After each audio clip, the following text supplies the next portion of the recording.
الحمد لله نحمده ونستعينه ونستغفره ونؤمن به ونتوكل عليه ونعوذ بالله من شرور أنفسنا ومن سيئات أعمالنا من يهده الله فلا مضل له ومن يضلله فلا هادي له ونشهد أن لا إله إلا الله وحده لا شريك له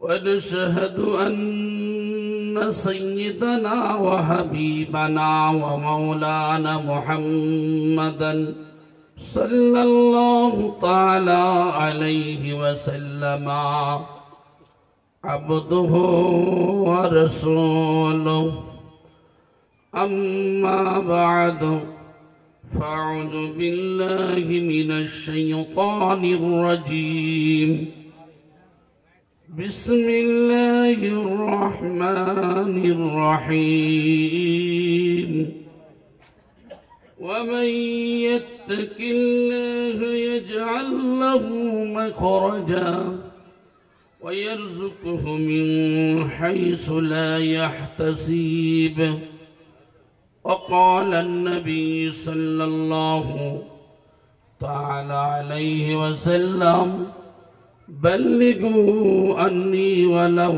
آية وقال الله تعالى في كلامه المجيد والفرقانه الحميد إن الله وملائكته يصلون على النبي يا أيها الذين آمنوا صلوا عليه وسلموا تسليما اللهم صل وسلم जोर जोरे पढ़ें जोर जोरे पढ़ें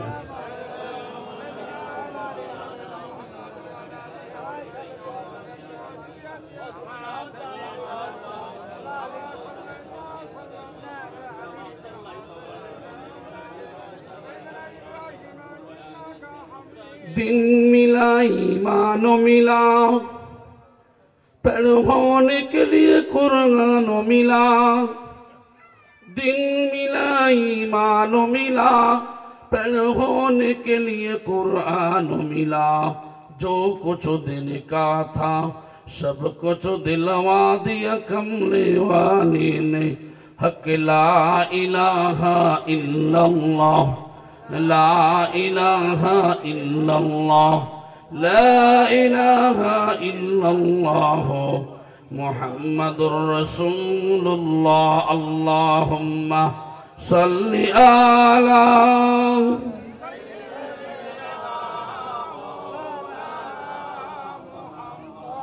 व अला आलि सय्यिदिना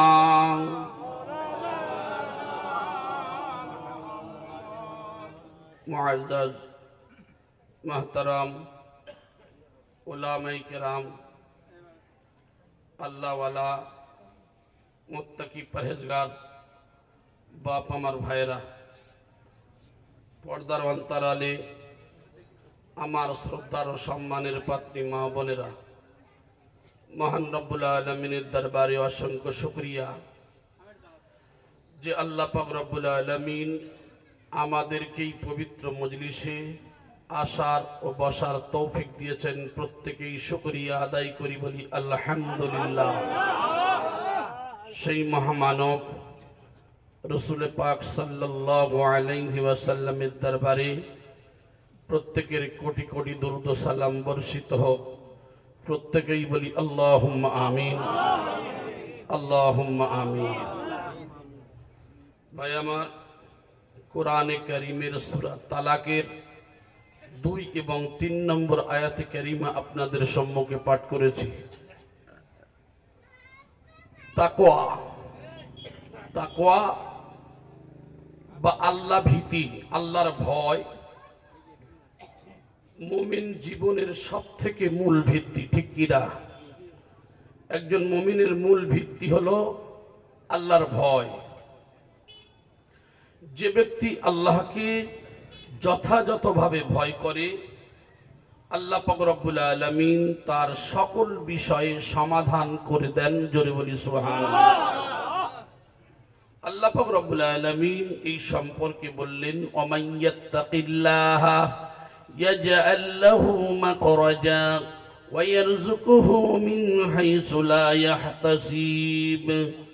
আল্লাহ জানিয়ে দিচ্ছেন যে আল্লাহকে ভয় করে, আল্লাহ পাক রব্বুল আলামিন তার মুক্তির পথ বের করে দেন এবং এমন ভাবে রিজিক দান করেন যে জীবনে কল্পনাও করতে পারে নাই। জোরে বলেন সুবহানাল্লাহ।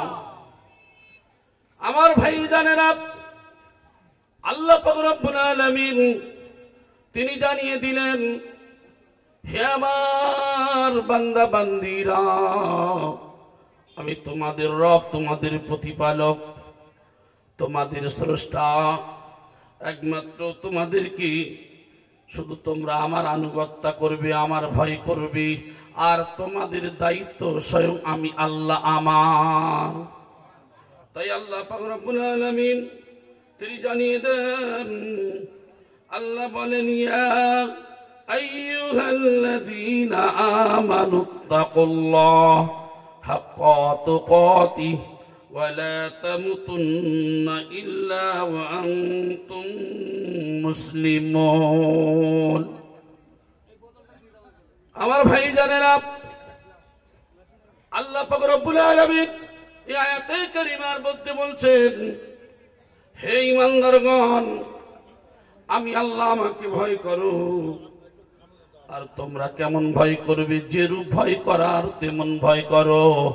আর তোমরা পরিপূর্ণ মুসলিম না হয়ে মরো না। আমরা কি করি? একটু কষ্ট হলে মাইকের আওয়াজটা বাড়ান না, একটু আর কমিয়ে দিয়েছে। দরুদ শরীফ পড়েন, আল্লাহুম্মা। যা ছিল তো ঠিকই ছিল, বাড়ান বাড়ান, অনেক বাড়ান।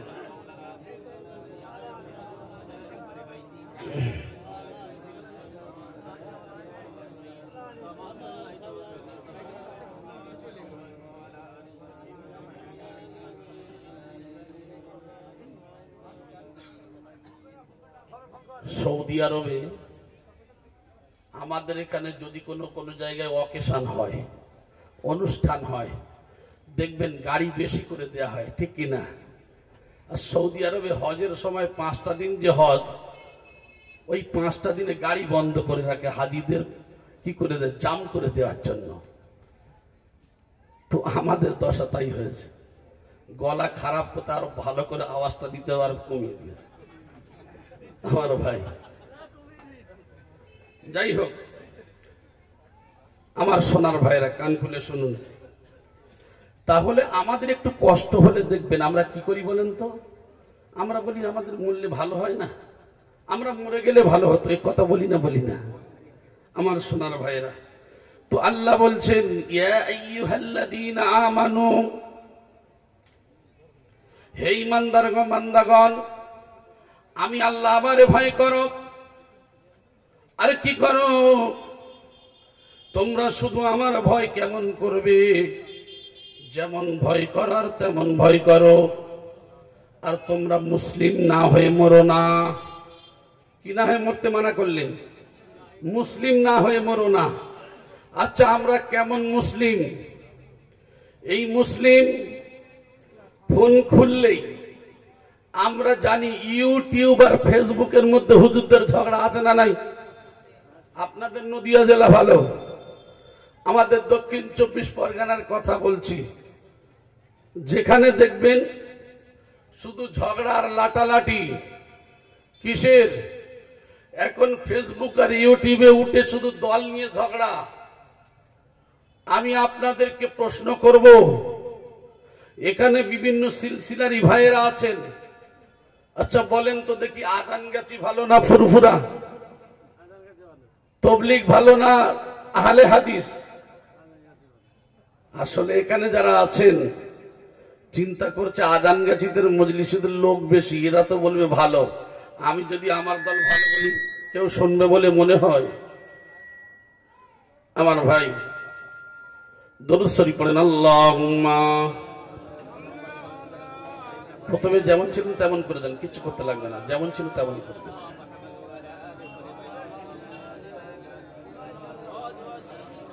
كما صليت وسلمت وباركت ورحمت على سيدنا إبراهيم وعلى آل سيدنا إبراهيم وإنك حميد مجيد। আসলে মেশিনের দোষ দিলে হবে না, আমাদের প্রায় 7-8 রাত জায়গা, তো আমাদের নিজেদের মেশিন তো জড়িয়ে যাচ্ছে, মেশিনের দোষ দিয়ে লাভ কি? যাই হোক, আগে যা ছিল আলহামদুলিল্লাহ সেই করে দিলে চলে যাবে। আপনারা দোয়া করেন, ছেড়ে যাবে ইনশাআল্লাহ আমার ভাই জানেরা। তো যাই হোক, আমি আপনাদেরকে যে কথাগুলো বলবো শুধু ধীর স্থির ভাবে শুনবেন, কোরআন হাদিস থেকে কথা বলবো, আল্লাহ যদি বলিয়ে নেন ইনশাআল্লাহ, তবে আমাদের কোনো বিবাদ থাকবে না। আমার সোনার ভাইয়েরা, আমরা জানি বর্তমান জামানায়, এই নেটের জামানায় ইউটিউব আর ফেসবুক খোলার পরে আমরা দেখতে পাই একে অপরের সঙ্গে ঝগড়া আর বিবাদ। এ বলে আজান গাছিরা হলো বিদাত, ও বলে ফুরফুরারা হলো বিদাত, ও উঠে বলে তবলিগ হলো বিদাত। আমরা এ দল ও দলের বিরুদ্ধে বলি, ও দল এ দলের বিরুদ্ধে বলে। ও আমার সোনার ভাইয়েরা, কান খুলে খেয়াল করে শুনুন, আমরা যারা এখানে আছি, আমরা যে যার দল ভালোবাসি, সে বলবো আমার দল ভালো, কেউ বলবে আমার দল আজান গাছি ভালো, কেউ বলবে ফুরফুরা আমার দল ভালো, কেউ বলবে তবলিগ আমার দল ভালো। যে যার দল ভালোবাসে সেই বলে আমার দল ভালো। আমার আল্লাহ পাক রব্বুল আলামিন কি বলেন? আল্লাহর কাছে এমন দল আছে নাকি? আমার আল্লাহ বলেন, বান্দা আমি আল্লাহ জানিয়ে দিলাম, ওয়াতাসিমু বিহাবলিল্লাহি জামিআন ওয়ালা তাফাররাকু। আমার রজ্জু কোরআনকে একতাবদ্ধ ভাবে দলবদ্ধ ভাবে ধরো, ওয়ালা তাফাররাকু, পরস্পর বিচ্ছিন্ন হইও না, দলাদলি করো না। জোরে বলি সুবহানাল্লাহ। আবার আল্লাহর কাছে আজান গাছি বলে কোনো দল থাকবে না, আল্লাহর কাছে ফুরফুরা বলে কোনো দল থাকবে না, আল্লাহর কাছে তবলিগ বলে কোনো দল থাকবে না, আল্লাহর কাছে আহলে হাদিস বলে কোনো দল থাকবে না। আল্লাহর কাছে থাকবে দুইটা দল, একটা হলো সত্যের দল আর একটা হলো মিথ্যার দল, একটা হলো জাহান্নামের দল আর একটা হলো জান্নাতের দল, একটা হলো হিজবুল্লাহর দল আর একটা হলো হিজবুশ শয়তানের দল। ও সোনার ভাইরা, তাই তো আল্লাহ বললেন আমার রজ্জু কোরআনকে একতাবদ্ধ ভাবে দলবদ্ধ ভাবে ধরো। আল্লাহ বলতে পারতেন এই কোরআন মাজিদ শুধু আজান গাছিদের, ফুরফুরার কোরআন আলাদা, তবলিগের কোরআন আলাদা, আহলে হাদিসদের কোরআন আলাদা। আমরা সবাই জানি এই কোরআন হলো গোটা বিশ্বে, নট অনলি মুহাম্মাদান। এই কোরআন শুধু মুসলমানদের নয়, পৃথিবীর জমিনে আমি যত ধর্ম পাঠিয়েছি, সমস্ত ধর্মের কিতাব আমি পাঠিয়েছি, সমস্ত ধর্মের কিতাবগুলো পেটার পকেটের জন্য নিজেরা অনেকেই চেঞ্জ করে ফেলেছে।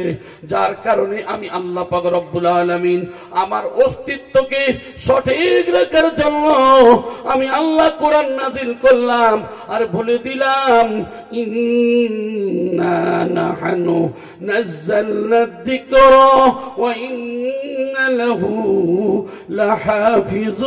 লাহাফিজুন। আমি কোরআন নাজিল করেছি আর কোরআন হেফাজতের দায়িত্ব আমি নিয়েছি।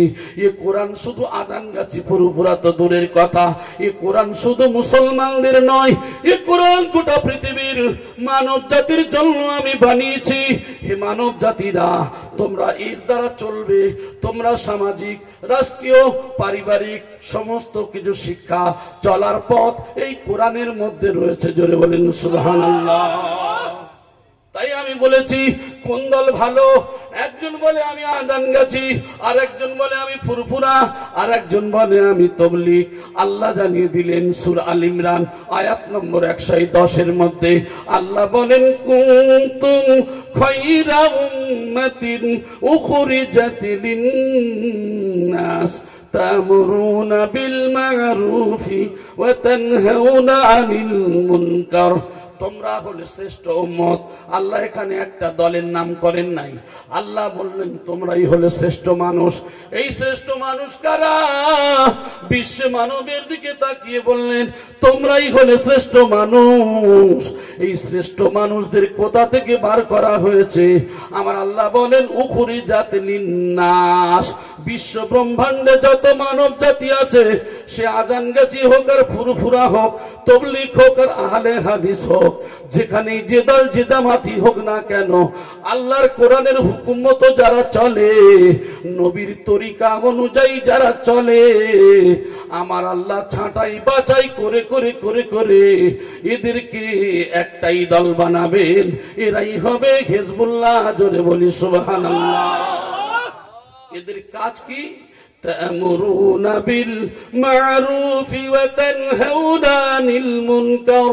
এদের কাজ হলো ভালো কাজের আদেশ করা আর খারাপ কাজের নিষেধ করা। জোরে বলি সুবহানাল্লাহ। আমার সোনার ভাইরা, তাই শফি মুফতি আজান গাছি রহমাতুল্লাহ আলাইহি তিনি বারবার বলেন বাবা ফুরফুরা করো ছাড়তে হবে না, তবলিগ করো ছাড়তে হবে না, তোমার দল জামাত ছাড়তে হবে না, কারণ দল জামাত তোমার পার করবে না গো বাবা। আল্লাহর নবী শেষ ভাষণে জানিয়ে দিয়েছেন তোমরা দুইটা জিনিস আঁকড়ে ধরবে, একটা হলো আল কুরআন, অপরটা হলো সুন্নাত রাসূল। আল্লাহর নবী শেষ ভাষণে জানিয়ে দিয়ে গেছেন এই দুইটা জিনিস আঁকড়ে ধরবে, জীবনে কোনোদিন পথভ্রষ্ট হবে না। তাহলে আমরা বুঝতে পারি আমাদের মুর্শিদ শফি মুফতি আজান গাছি রহমাতুল্লাহ আলাইহি সেই কথা বলেছেন যে বাবা কোনো দল ছাড়তে হবে না, তবে আল্লাহর কোরআনের হুকুম আর নবীর তরিকাটা যেন না ছেড়ে যায়। তাহলে আমরা বুঝতে পারি আসলে কোনো দলের দোষ নাই, দলের দোষ কোনো কিছু নাই। দোষ কার? আমার আপনার, আমাদের আপনাদের, ঠিক কিনা? আমার ভাই এখন চিন্তা করতে হবে তাহলে ভালো দল আল্লাহ তো সবার মধ্য থেকে ছাঁটাই বাছাই করে করে একটাই দল বানাবেন, তাহলে আল্লাহর নবী তো বলেছেন 73 দল হবে, 72 দল জাহান্নামে যাবে। তাহলে সে দলগুলো কোথায়? ও ভাই ইদানেরা হাদিসের মধ্যে পরিষ্কার ভাবে জানিয়ে দেওয়া হয়েছে ওই দলগুলির ফায়সালা তার আগে আমার নবী জানিয়ে দিয়েছেন মুরজিয়া, কাদারিয়া, এরম করে করে অনেক দলের ভাগ মিশকাত শরীফের হাদিসের মধ্যে জানিয়ে দেওয়া হয়েছে এই দলগুলো হলো বাতিল দল, এরা জাহান্নামে যাবে। একটাই দল জান্নাতে যাবে, যারা কোরআন ও নবীর তরিকা অনুযায়ী চলবে। সেই জামানায় যত দল হোক না কেন কোরআন আর নবীর সুন্নাত অনুযায়ী চলবে। এই দুইটা জিনিস যদি আঁকড়ে ধরে সে যে দলেই থাক না কেন একটাই দল আমার আল্লাহ বানাবে।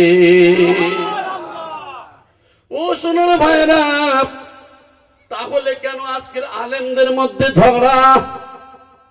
দেখবেন স্টেজে ওঠার পরে এ দল ও দলের বিরুদ্ধে বলে, ও দলের বিরুদ্ধে বলে।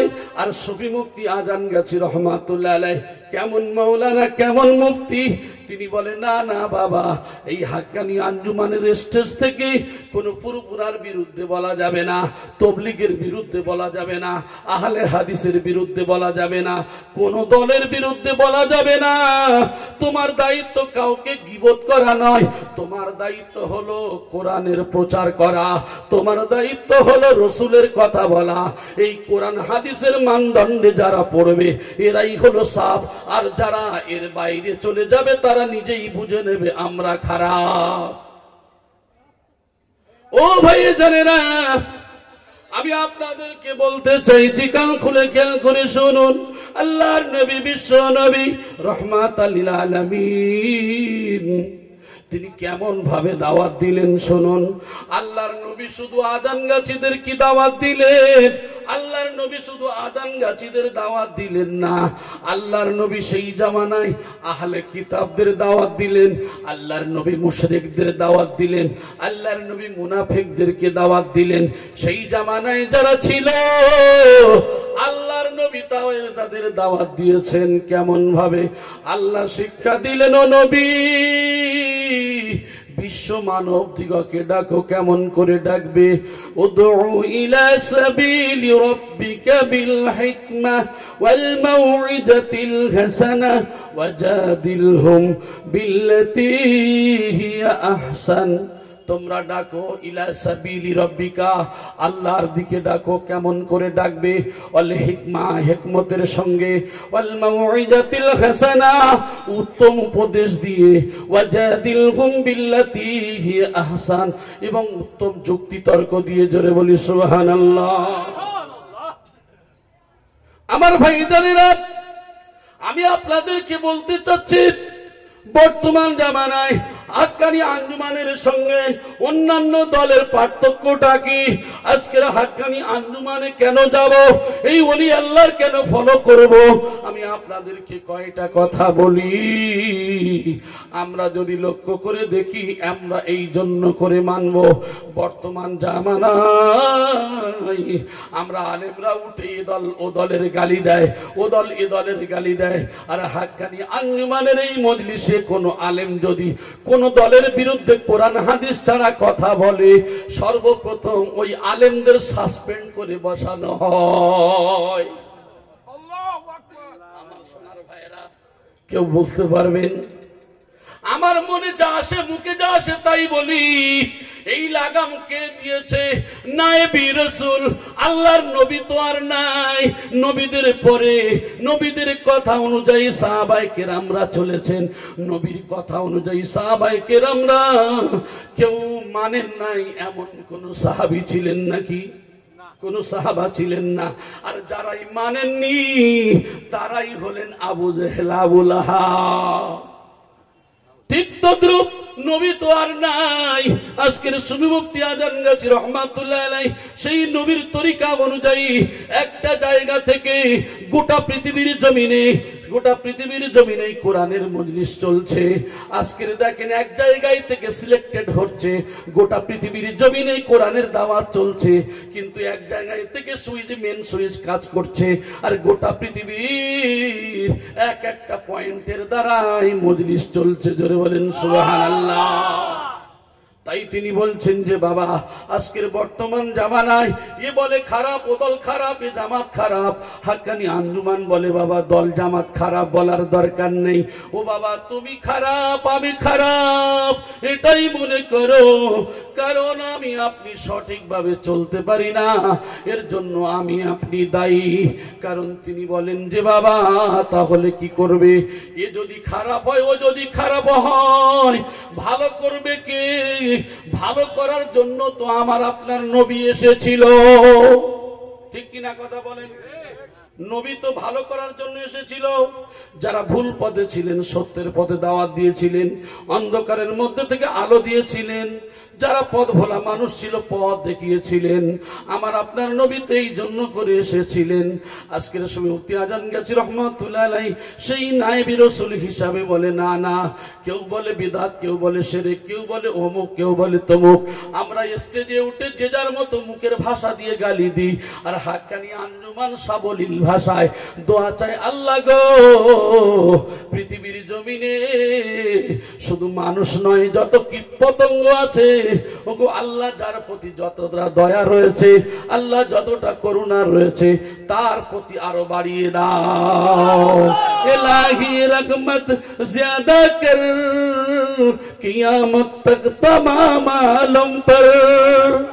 সোনার ভাইয়েরা, তিনি দোয়া চাইছেন। তাই আমাদের এলাকায় আপনারা হয়তো শুনেছেন, আমাদের এলাকায় উত্তর 24 পরগনা থেকে একজন মানুষ, একজন আলেম, তিনি বলেছিলেন কি বলে, এরা বিনা পয়সার লোক, বলে বিনা পয়সায় কি হয়? কিছু হয় না। তো উনি বলছেন যে মুনাজারা করতে এসেছিল আমার সঙ্গে কয়েকজন মানুষ, মুনাজারা করতে এসেছে, করতে আসার পরে আমি মুনাজারা কি করব, আমি বলেছিলাম যারা মুনাজারা করতে এসেছে ওদের লুঙ্গিগুলো আগে খুলে নেওয়া হোক। কি যুক্তি দেখাচ্ছেন? মানে বিনা পয়সায় তো লুঙ্গি হয় না। ওরে বোকা মুসলমানের দল, ওই হুজুর ওটাই বুঝেছেন বিনা পয়সা মানে লুঙ্গি পরা যাবে না, ওটা বিনা পয়সায় হয় না।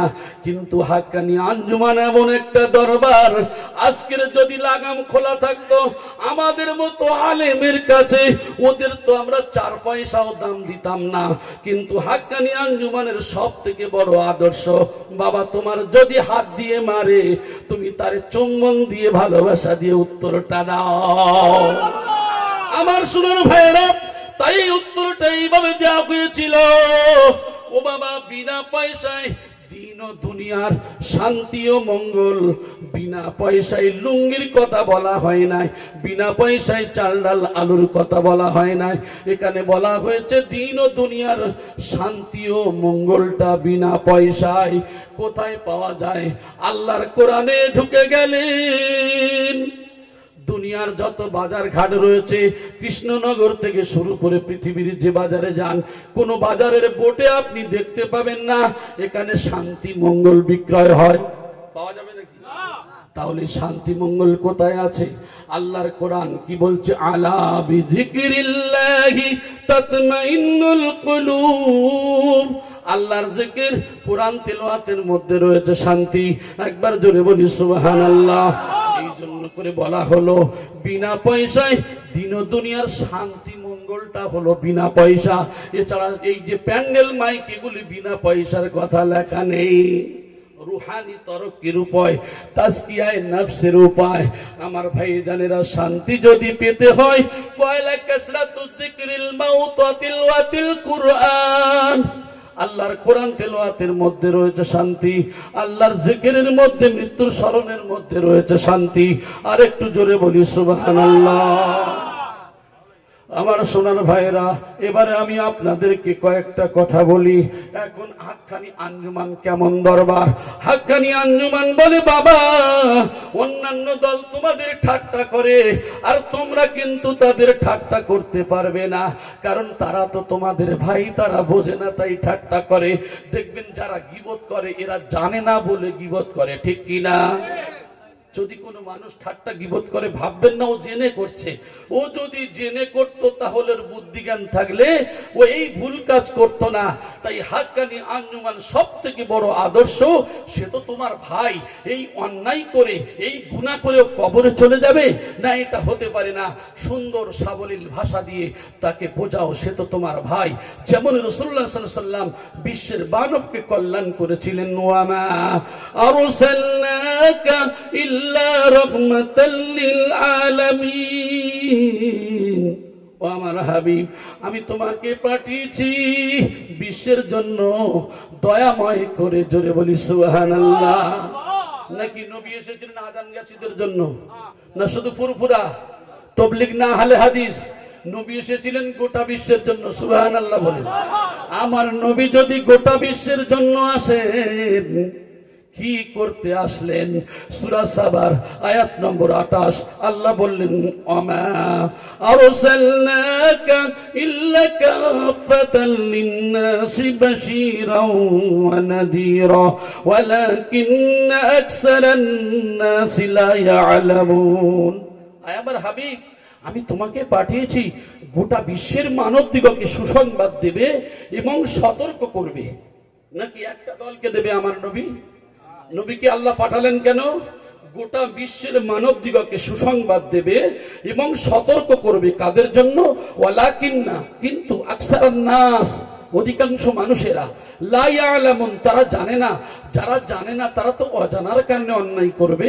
নবী তাদেরকে তুমি সতর্ক করো। জোরে বলেন সুবহানাল্লাহ। তাই সুফি মুফতি আজানগাছি রহমাতুল্লাহ আলাইহি তিনি নায়েবে রাসূল হিসাবে, মাওলানা হিসাবে তিনি সেই কথা বলছেন যে না, আজকের কোন দল কোন সিলসিলাকে ঘৃণা করা যাবে না।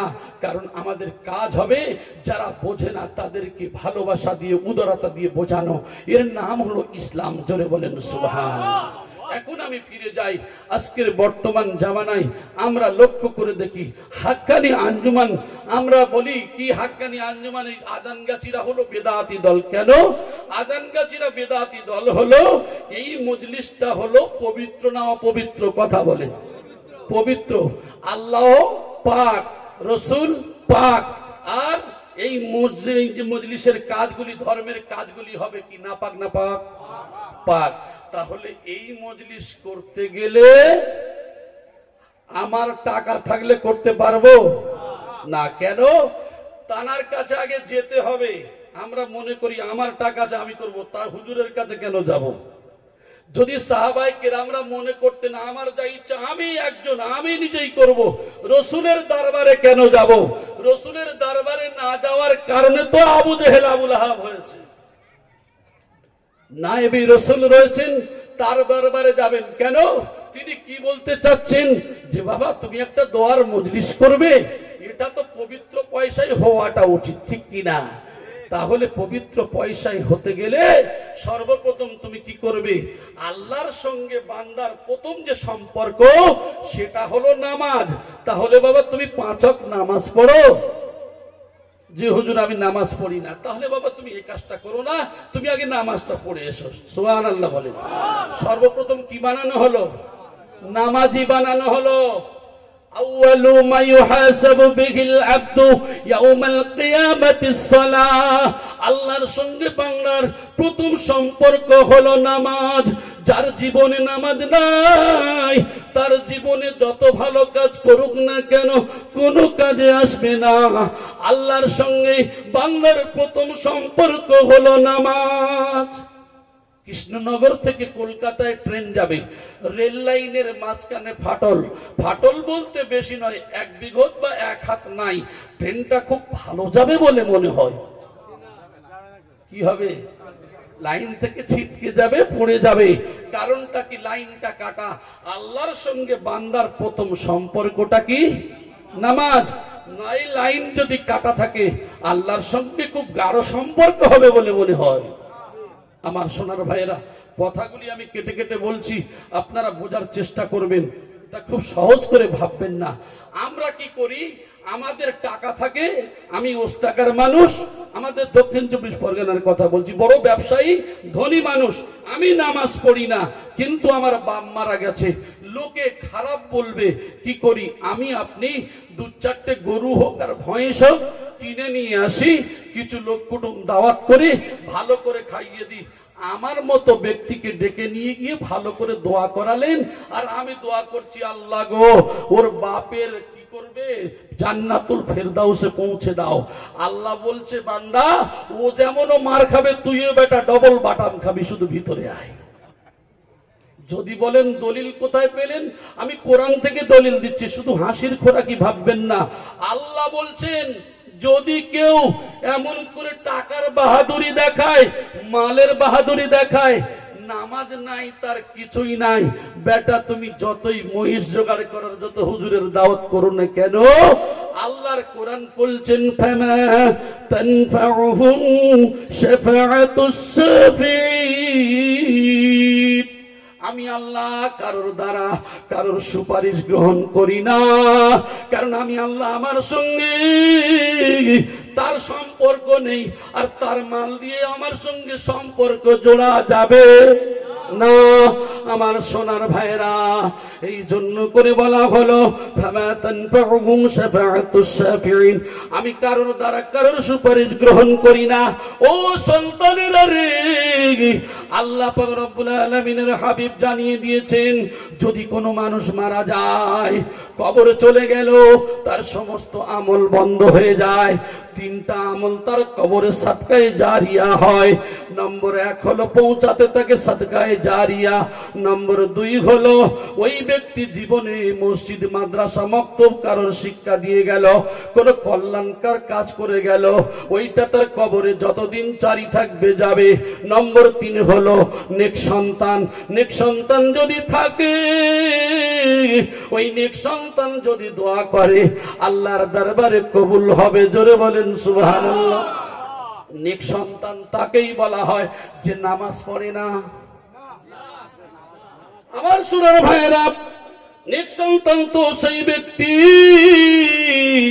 কিছু জানুক আর না জানুক, শুধু নামাজ পড়বে আর নামাজের মুসাল্লায় পড়ে পড়ে রব্বির হামহুমা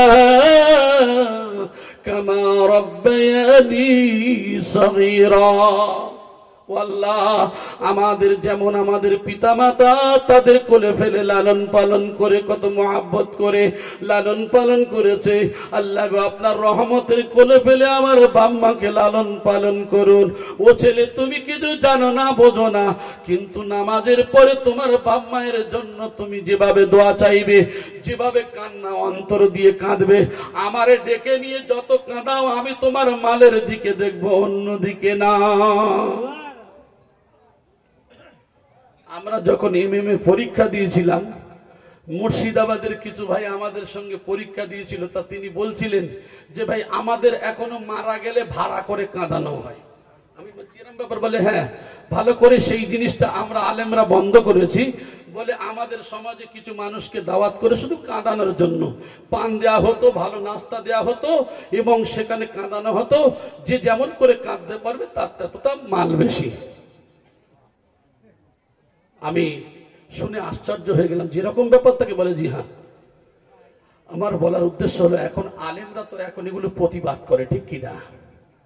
আমার বলার উদ্দেশ্য হলো, ও কান্নার কোনো দাম নেই। নিজের বাম্মার জন্য নিজে যতটা নিজের অন্তর দিয়ে কাঁদবে, আমাকে ডেকে নিয়ে ততটা কাঁদাতে আপনি পারবেন না। আর লাইন যদি না জোড়া থাকে, তাহলে ও লাইনে গন্তব্যস্থলে পৌঁছাতে পারবেন না।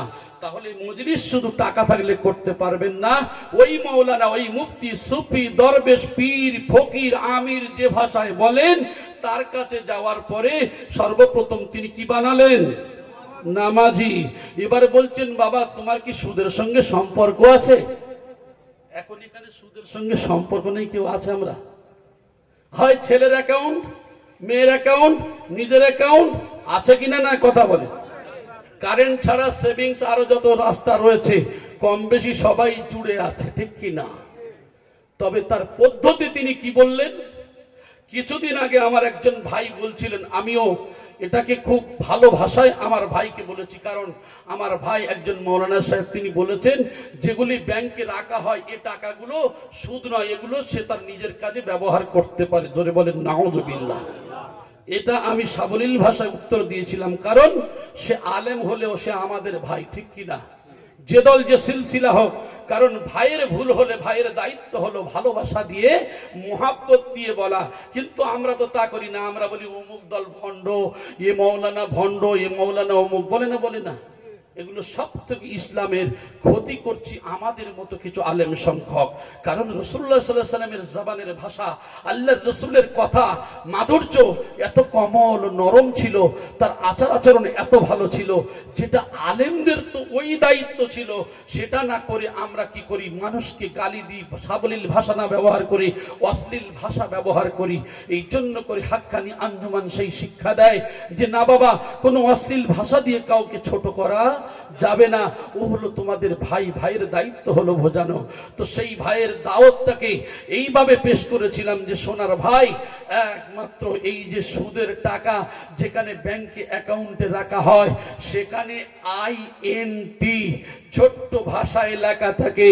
ব্যাংক বলছে এটা ইন্টারেস্ট, আর আপনি কি করে বলতে পারেন যে এটা ইন্টারেস্ট অর্থাৎ সুদ নয়? আমার আপনার করণীয় তাহলে কি? আমরা জানি অনেকেই বলি পায়খানা তৈরি করে দেন রাস্তাঘাটে, গরিব মানুষের বিবাহ দিয়ে দেন। এখন তিনি একটা ইজমা বা কিয়াস করেছেন। কি করেছেন? দেখবো তারটা পছন্দ হয় কিনা। আসুন একটু লক্ষ্য করে দেখি। তিনি যুক্তি দেখাচ্ছেন, বাবা রাস্তাঘাটে পায়খানা বানিয়ে দিলে কোন ইমানদার মানুষ, ইমান হারা মানুষ রাস্তা দিয়ে যায়, এখন পায়খানা বা প্রসাব লেগেছে, ও ওই প্রসাব পায়খানায় যাবে না? যাবে না? যাবে। তাহলে যেটা পেটে খাওয়া হারাম সেটা ব্যবহার করা যায়? হাক্কানি আঞ্জুমান বলছে না বাবা, ওটা করা যাবে না। তাহলে পয়সাটা কি করবে? পরে আসছি। তারপরে বললেন গরিব মানুষের বিবাহ দিয়ে দেবে। এখন গরিব মানুষদের যে বিবাহ দিতে হবে, এখন কি করলো, তাহলে ওই টাকাটা কি হারাম। হারাম হলো একটা ভাইরাস, ঠিক কি না? করোনা ভাইরাসে আপনারা ওই যে ভ্যাকসিন নিয়েছিলেন, তো ভ্যাকসিন নিয়েছেন তো, এই মারাত্মক ভ্যাকসিন আমার ভাই কান খুলে খেয়াল করে শুনুন, ও কি করেছে, এখন বলছে যে গরিব মানুষের দিয়ে দেবে। আমি উদাহরণ দিয়ে থাকি, 10 গ্রাম ফেরিডন কিনবেন। ফেরিডন বোঝেন তো আপনার, চাষা মানুষ তো বেশি বোঝার দরকার। ফেরিডন বা যাই হোক এমন ধরনের বিষ, এখন 10 গ্রাম কিনে আনলেন। ধনী মানুষকে খাওয়ালে সে মারা যাবে, গরিব মানুষের খাওয়ালে কিন্তু বেঁচে যাবে। কারণ বিষের ধর্ম কি? মেরে ফেলা। তাহলে বিষ খেলে ধনীও মরবে, গরিবও মরবে। তবে কিছু কথা আছে, বলা হয়েছে যে এমন পর্যায়ে তুমি পড়ে গেছো, তোমার জান বাঁচানো ফরজ আর রাস্তা নেই, তাহলে মরা ছাগলের গোশ হলেও জীবন বাঁচানোর তাগিদে খেতে পারে। কিন্তু যদি তোমার আবার চিন্তা করো যে আমি মরবো তবু হারাম মালটা খাবো না, তাহলে ও শহীদের দরজা নিয়ে কবরে যাবে। জোরে বলেন সুবহানাল্লাহ। এখন আমি আপনি মনে করুন 100 টাকা আমার আপনার ব্যাংকে সুদ হলো, আমি উদাহরণ দিয়ে বলছি। 100 টাকার মধ্যে 100 টাকা রেখেছি, 2 টাকা সুদ হলো। এই 2 টাকা সুদ নিয়ে হাক্কানি আঞ্জুমান বলছে যে বাবা তুমি গোশ কিনবে, কাক চিল কুকুর এরা হারামও খায় হালালও খায়, তাহলে এই গোশ কিনেই কুকুর বা ছাগল, এই আপনার এই কুকুর বা শকুন চিল যারা আছে এদেরকে খাইয়ে দেবে। আর 98 টাকা তোমার কাছে তো হালাল টাকা আছে। বাবা গরিব মানুষ বিবাহ দিতে পারে না, গরিব মানুষ খেতে পারে না, তোমার 98 টাকা থেকে আরো 2 টাকা বাবা তুমি তার সাহায্য করো না, বরং তুমি সাদাকা, তুমি দানের সওয়াব পাবে। জোরে বলেন সুবহানাল্লাহ। তাহলে বিষ তুমি খেতে পারবে না, গরিবকে খাইয়ে দেবে, এটা করতে যেও না। আমাদের একজন পীর ভাই থাকেন আমেরিকাতে, 8 লক্ষ টাকা সুদ হয়েছে। কত? 8 লক্ষ টাকা সুদ। আছে কত হিসাব করবেন বাড়িতে কি। এখন 8 লক্ষ টাকা সুদের টাকা নিয়ে, তখন তিনি জানতেন না।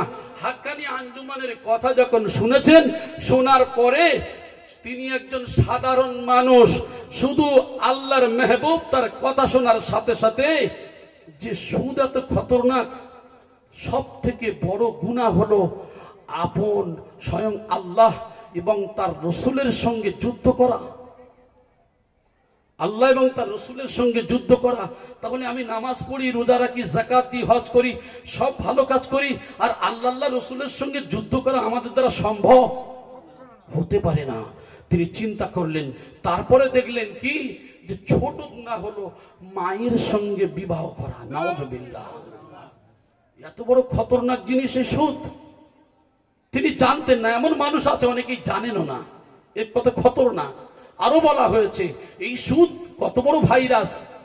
আপনি করোনা ভাইরাসে মরে গেলেও তো তবু শহীদের দরজা পেতেন। আমি আপনি যদি লক্ষ্য করে দেখি, সুদ এমন করোনা ভাইরাসের থেকে ডেঞ্জার। বলা হয়েছে আপন মাকে শুধু বিবাহ করে নয়, বলা হয়েছে মাকে 36 বার জিনা করার মতো গুনাহ। নাউজুবিল্লাহ। এমনও কি এই মানুষটা কাল কিয়ামতের ময়দানে যখন উঠবে, যেমন জিনে ভর করে, অনেকে জেনে ধরে দেখবেন, শয়তানে ভর করলে যেমন হয়, কিয়ামতের ময়দানে সে পাগল অবস্থায়, জেনে ভর করা অবস্থায় তাকে উঠানো হবে। আরো বলা হয়েছে এই সুদখোর যারা হবে, কিয়ামতের ময়দানে এদেরকে উঠানো হবে, গলা চাপা অবস্থায় নিজেরা উঠবেন, নিজেদের গলা নিজেরা চাপবেন। আরো বলা হয়েছে সুদ যারা খায় এদের পেটটা হবে কেমন, বড় বড় ঘরের মতো, অর্থাৎ গম্বুজের মতো। এদের এই পেটের মধ্যে সাপ বিচ্ছু চলাচল করবে এবং দংশন করতে থাকবে, কামড়াতে থাকবে। যে সাপ একবার কামড়ালে 40 বছর যন্ত্রণা বন্ধ হবে না। একবার কামড়ালে 40 বছর যন্ত্রণা বন্ধ হবে না, কিন্তু সাপ কামড়ানো বন্ধ করবে না। যদি বলেন মারা গেলাম তো হয়ে গেল, আবার কি না বন্ধু, আপনার তো অনন্ত জীবনের শাস্তি শুরু হবে। আপনি মরবেনও না আর বাঁচবেনও না, আবার আপনাকে ওইভাবে তো শাস্তি দেওয়া হবে।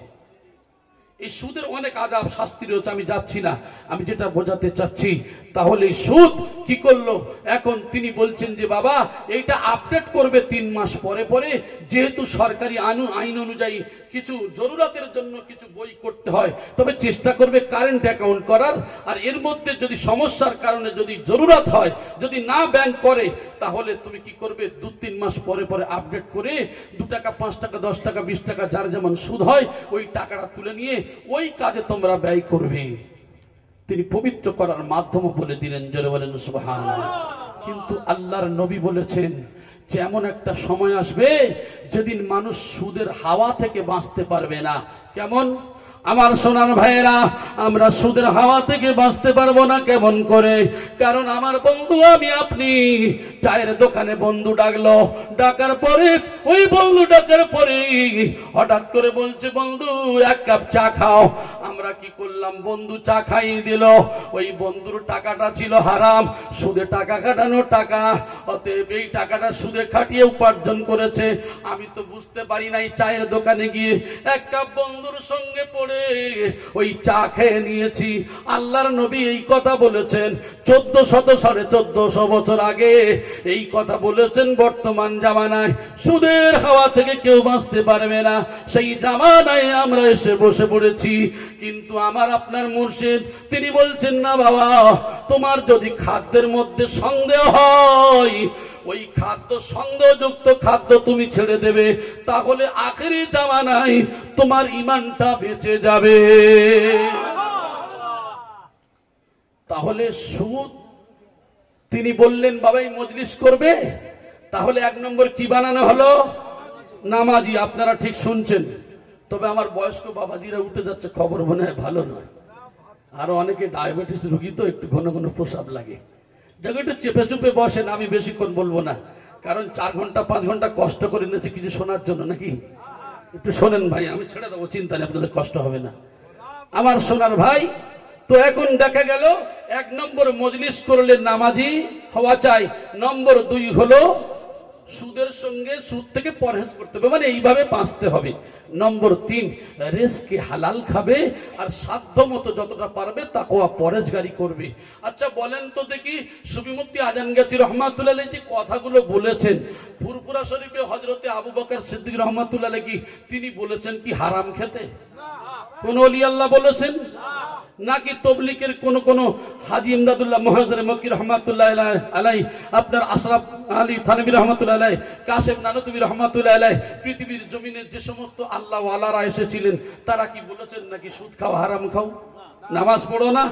তাহলে বোঝা যায় পৃথিবীর জমিনে যত কামেল ব্যক্তিরা এসেছেন তাদের সম্পর্কটা কি? এক। আমি আর আপনি খারাপ, আমি আর আপনি কি খারাপ? আমার ভাই এইবার চলে আসুন। তাহলে তিনি বললেন এইভাবে যদি চলতে পারো, তোমার হালাল পয়সা দিয়ে বাবা তুমি কি করবে? এমন মজলিস করবে, তাহলে আল্লাহ যেমন পবিত্র, রসুল যেমন পবিত্র, আর ধর্মের কাজগুলো হবে পবিত্র। এই পবিত্র পয়সা, এই হালাল মাল যখন মানুষের পেটে যাবে, গুনাহগার মানুষ আসলেও হালালের তাসিরে আল্লাহ চাইলে তার হেদায়েতের মালা তার গলায় পড়বে। জোরে বলেন সুবহানাল্লাহ। ফিরে আসি এইবারে হাক্কানি আঞ্জুমানকে আমরা অনেকেই খারাপ বলি। কেন? এই মজলিসে যখন বসা হয়, আপনারা শুনেছেন বাবা উজু সেরে 2 রাকাত নফল নামাজ পড়ে তারপরে এই মজলিসে বসবেন। আচ্ছা বলেন তো দেখি, পবিত্র মজলিসে কেউ যদি উজু করে বসে সেটা কি বিদআত হবে? তাহলে তো ভালো। এটা আমরা নিঃসন্দেহে কোরআন হাদিসের দিকে না তাকিয়ে বলে দেব। 2 রাকাত নফল নামাজ পড়লেন কেন? অনেকেই ফ্রি ফায়ারে মত্ত আছে, অনেকেই মদের বোতল নিয়ে ধরে আছে, অনেকেই বাজারে আড্ডা দেয়, অনেকেই নানির পিছনে ছোটে, বোনাইয়ের বাড়িতে আসলো, বোনের বাড়িতে আসলো, ইয়ং মেয়েরা ছোটাছুটি করে, আর তাদের পিছনে অনেক জওয়ান যুবক ছেলেরা এরা বাজারে ঘোরাফেরা করে। কিন্তু এমন জায়গায় থেকে, গুনাহ থেকে বাঁচিয়ে অনেক জওয়ান যুবক আপনাদেরকে এই মজলিসে আল্লাহ আসার তৌফিক দিয়েছেন। তাই শুকরিয়ার 2 রাকাত নফল নামাজ পড়ে, আল্লাহ গো এই মজলিসে এসেছি কোরআনের কথা শুনতে, 2 রাকাত নফল নামাজ আমি পড়লাম। কারণ কত মানুষ গুনার মধ্যে আছে, আর আপনি কবুল করিয়ে নিয়ে এমন একটা কোরআন হাদিসের মজলিসে বসিয়ে দিয়েছেন, অর্থাৎ জান্নাতের বাগানে বসিয়ে দিয়েছেন। এই জন্য করে শুকরিয়ার 2 রাকাত নামাজ আমি আদায় করলাম। ও ভাই জানেরা, অনেকে হাক্কানি আঞ্জুমানকে অনেক কথা বলি, কারণ আমরা জানি অনেক মানুষ কি করে, নামাজ পড়ে, নামাজ কাজাও করে, ঠিক কিনা? আমরা সবাই বলি নামাজ কাজা হয়ে গেছে, নামাজ কাজা পড়বো।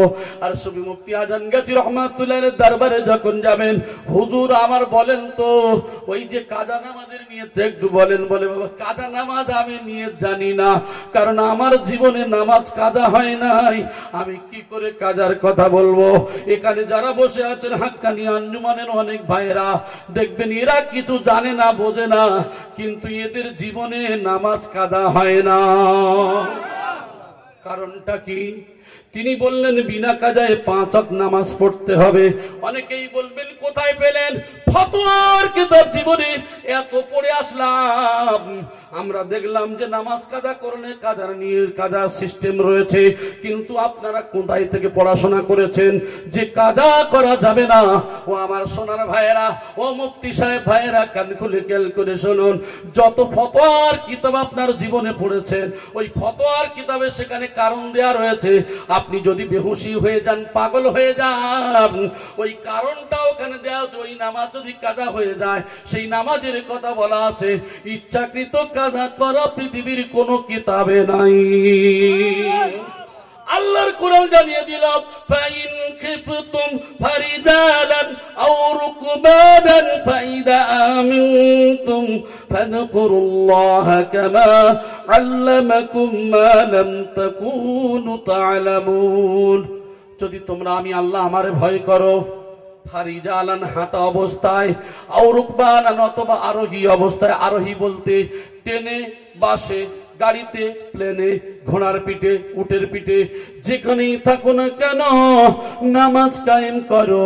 ও আমার সোনার ভাইয়েরা, এখন আপনারা চাষা ভুষা মানুষ মাঠে গিয়েছেন, আসরের সময় হয়ে গেল, আসরের নামাজটা কাজা হয়ে গেল, আপনি বাড়িতে আসার পরে জিজ্ঞাসা করছেন হুজুর, আমার মতো কোনো মানুষকে জিজ্ঞাসা করছেন নামাজটা আসরের নামাজ পড়া হয় নাই, এই অবস্থা হয়ে গেছে। আমি কোনো কথা না বলে আমি বলে দিলাম নামাজটা কাজা পড়ে দাও। আমি ওই যে মাদ্রাসায় পড়লাম, আর আল্লাহর ওলিও সেই মাদ্রাসায় পড়লেন, সুফি মুফতি আজান গাজী রহমাতুল্লাহ আলাইহি সেই একই মাদ্রাসার ছাত্র হয়ে আমি বললাম নামাজ কাজা, কোন কাজাটা পড়ে দাও। আর একই মাদ্রাসার ছাত্র হয়ে তিনি বলছে বাবা বিনা কাজায় নামাজ পড়বে। দেখেন একই জায়গায় ছাত্র, কিন্তু পার্থক্যটা হলো আমি কাজা বললাম, আর তিনি পবিত্র মাটি বার করে বললেন বাবা এই পবিত্র মাটিটা তুমি রেখে দেবে, আর তুমি কি করবে, একটা কাপড় তুমি রেখে দেবে, যখন যেখানে সময় হয়ে যাবে ও বাবা যদি পানি পাও ওযু সেরে নেবে, আর যদি পানি না পাও তায়াম্মুম করে নেবে, আর এই নামাজের মুসাল্লা কাপড়টা ওই জায়গায় ফেলে তুমি নামাজটা আদায় করে নেবে। জোরে বলি সুবহানাল্লাহ। হ্যাঁ, মাঠে ঘাটে নামাজ পড়লাম, কিন্তু উটের পিঠে, ঘোড়ার পিঠে কি করে নামাজ হবে? ট্রেনে দাঁড়িয়ে আছি নামাজ পড়বো কি করে? বাসে দাঁড়িয়ে নামাজ পড়বো কি করে? হাক্কানি আঞ্জুমান সুফি মুফতি আজান গাজী রহমাতুল্লাহ আলাইহি কেমন ফতোয়া দিলেন শুনুন। তিনি বলছে বাবা তুমি হ্যান্ডেল ধরে আছো, তুমি বুঝতে পারছো এটাই কিবলা, এই দিকেই ফিরে, তুমি চোখের ইশারা দিও, যদি হাত না নামাতে পারো এক হাত ধরে আছো, আল্লাহু আকবার বলে নিয়ত করে, তুমি হাত নামাতে পারো না এমনি নিয়ত করলে আল্লাহু আকবার, তোমার অন্তর দিয়ে মন দিয়ে তুমি দাঁড়িয়ে দাঁড়িয়ে দাঁড়িয়ে দাঁড়িয়ে চোখের ইশারায় দিয়ে হলেও ও বাবা তুমি নামাজটা ওখানেই দাঁড়িয়ে দাঁড়িয়ে পড়ে নিয়েছো, এইবারে তুমি বাড়িতে এসে ওই নামাজটাকে আবার দোহরে দেবে, ও বাবা তোমার এই নামাজটা কাজা হবে না। একবার জোরে বলি সুবহানাল্লাহ। কারণ তোমার অন্তরটা স্বয়ং আমার আল্লাহ দেখেছেন, ইন্নাল্লাহা আলিমুম বিযাতিস সুদূর, অন্তরের খবর আমার আল্লাহ জানেন না, জানেন না?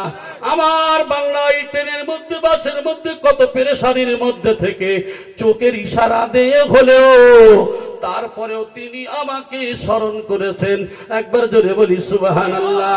তার দলিল আমি বললাম ফাইন খিফতুম ফারিজালান আও রুকবানান ফাইযা আমিনতুম ফাযকুরুল্লাহ কামা আল্লামাকুম মা লাম তাকুনু তা'লামুন ফাইন খিফতুম, যদি তোমরা আমি আল্লাহ আমাকে ভয় করো, ফারিজালান হাঁটা অবস্থায়, আও রুকবানান অথবা আরোহী অবস্থায়, হাঁটা অবস্থায় না হলে আরোহী অবস্থা। আরোহী বলতে কি, বাস, ট্রেন, প্লেন, যে অবস্থায় হোক না কেন এমন অবস্থার মধ্যে কি করে তাফসীরের মধ্যে উল্লেখ করা হয়েছে নামাজ কায়েম করো। এখন রুকু সিজদা করতে পারেননি, আল্লাহ বললেন ফাইদা আমিনতুম, যখন তুমি স্থগিত হবে, আরামদায়ক জায়গায় চলে আসবে, গন্তব্যস্থলে পৌঁছে যাবে, ফাযকুরুল্লাহ, আমি আল্লাহ আমাকে স্মরণ করো, কামা আল্লামাকুম মা লাম তাকুনু তা'লামুন, যেটা তুমি জানতে না আমি আল্লাহ তোমারে শিক্ষা দিয়েছি। ও ভাইজানেরা, আল্লাহ কথা বললেন, আল্লাহর নবী বললেন মান তারাকা সালাত মুতাআম্মিদান ফাকাদ কাফার, যে ইচ্ছাকৃত নামাজ ছেড়ে দিল সে অবিশ্বাসীর সমপর্যায়। অবিশ্বাসী আর বিশ্বাসীর মধ্যে মাপকাঠি কি? নামাজ। আপনাদের মনটা একটু ঝিমিয়ে যাচ্ছে, আওয়াজটা কমে গেল অনেক। আমার ভাই একটু মহব্বতের সঙ্গে একবার দরুদ শরীফ পড়ুন তো, আল্লাহুম্মা।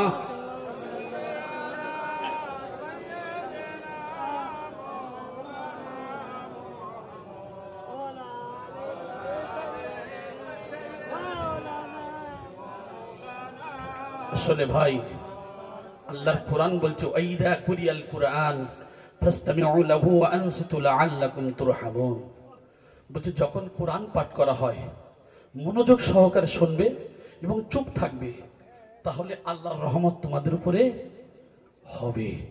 আমাদের এই মজলিসে কোরআনের কথা শোনা বা বলা মানে কার সঙ্গে কথা বলা? আল্লাহর সঙ্গে। হাদিসের কথা শোনা বলা মানে রসুলের সঙ্গে কথা বলা। আর এর থেকে যদি বিয়াদবি হয়ে যায় আমাদের মতো কপাল পোড়া আর কিছু নাই আমার সোনার ভাই।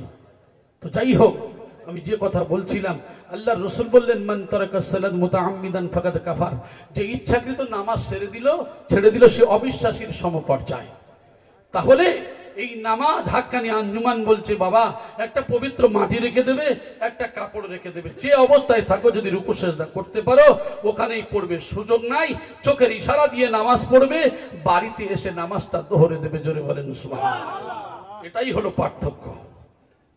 আসুন হাক্কানি আঞ্জুমান আরো কি বলে?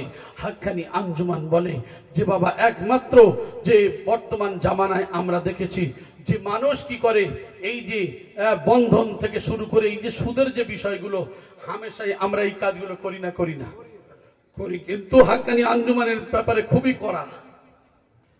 বাবা তুমি ডাল ভাত খেয়ে বেঁচে থাকো, কারণ ডাল ভাত খেয়েও শান্তি আছে, লক্ষ লক্ষ কোটি কোটি টাকা ধার নিয়ে ভালো খেয়ে বেঁচে থাকার থেকে, ঠিক কিনা আমার সোনার ভাই?